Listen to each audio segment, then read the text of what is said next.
Supreme court और केंद्र सरकार की लड़ाई बढ़ती जा रही है। आपको मोटा मोटा जानना चाहिए कि हो क्या रहा है।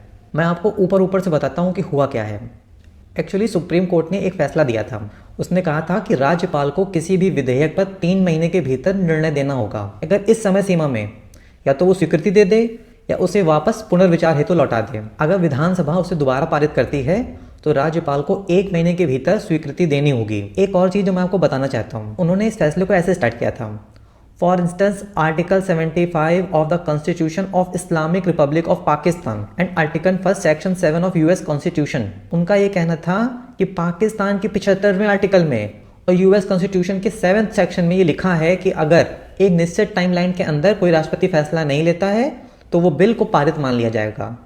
मतलब जज साहब को पाकिस्तान के कॉन्स्टिट्यूशन पे ज़्यादा फेथ थी। मेन बवाल तो इस बात पे होना चाहिए था। खैर अब क्या ही बोले हम। तो जज साहब ने कहा है कि अगर 1 महीने के भीतर राज्यपाल किसी विधेयक को पारित नहीं करते हैं तो उसे पारित मान लिया जाए।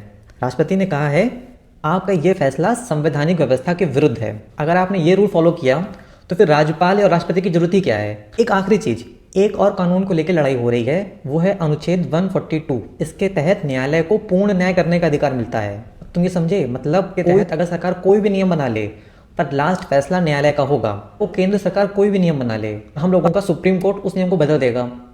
मतलब लास्ट डिसीजन करने का अधिकार सुप्रीम कोर्ट के पास चला गया।